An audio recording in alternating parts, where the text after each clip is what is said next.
मंदिर हादसे पर मुख्यमंत्री ने दुख जताया है। मृतकों के परिजनों को मुआवजे की घोषणा की गई है। परिजनों को 4-4 लाख रुपए के मुआवजे की घोषणा की गई है। गंभीर घायलों को 50-50 हजार की मदद। हादसे में 3 बच्चियों की मौत हो गई और 5 लोग जख्मी।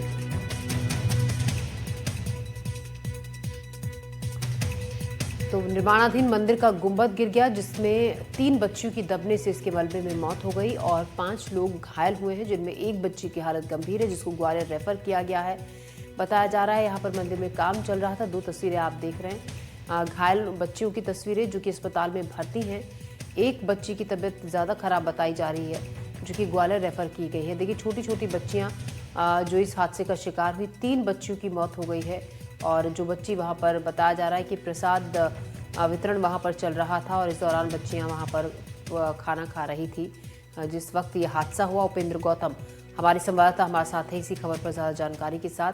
उपेंद्र, दर्दनाक हादसा जिसमें 3 मासूम छोटी बच्चियां मलबे में दब गई, हुआ कैसे था, क्या हुआ था वहां पर, क्या कह रहे हैं लोग? ये जिले की जौरा तहसील क्षेत्र अंतर्गत अहरौली गांव है, जो कि केलारस थाना क्षेत्र अंतर्गत आता है। इसमें चामड़ माता का पुराना मंदिर है।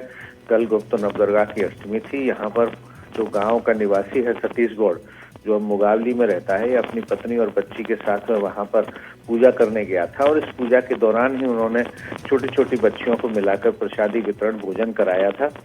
इस दौरान ही जो मंदिर निर्माणाधीन है उस पर गुम्बद का निर्माण हो रहा था ऊपर, और ये मंदिर का निर्माण जो था उसकी क्वालिटी क्या थी इस पर तो प्रश्न चिन्ह लग ही गया है।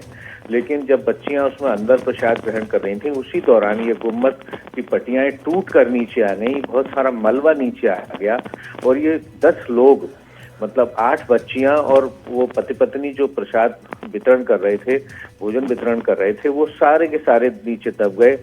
तेज आवाज के साथ ये पट्टियां नीचे गिरी और इसकी आवाज सुनते ही ग्रामीण वहां दौड़े। उन्होंने पहले पुलिस प्रशासन को सूचना दी, स्वास्थ्य विभाग को सूचना दी। उसके बाद इन घायलों को बाहर निकाला, जिनमें से 3 बच्चियों की हालत बहुत गंभीर थी। इन सबको लेकर केलारस चिकित्सालय पर आए, जहां पर 3 बच्चियों को मृत घोषित कर दिया।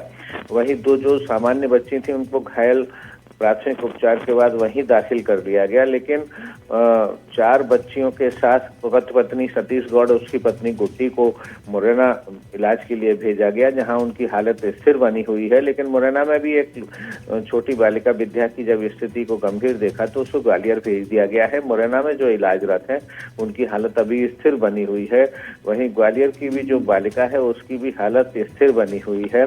पुलिस ने इसमें जो मृत बच्चियां थी उन पर मर्ग कायम कर लिया है। मृत बच्चियों के पोस्टमार्टम के बाद सब परिजनों को सौंप दिए गए थे, जहां देर रात तक उनका अंतिम संस्कार किया गया। इसकी घटना की जानकारी जिला प्रशासन को मिली तो जिला प्रशासन ने जांच की बात कही है कि जांच की जाएगी पूरे मामले की, कि निर्माणाधीन मंदिर आखिर कैसे क्षतिग्रस्त हुआ और इसमें जो दोषी पाए जाएंगे शुक्रिया आपका। तो दोषी पाए जाएंगे उनके खिलाफ एक्शन लिया जाएगा। बहुत शुक्रिया उपेंद्र आपका जानकारी के लिए। फिलहाल हम खबरों में बढ़ते हैं आगे।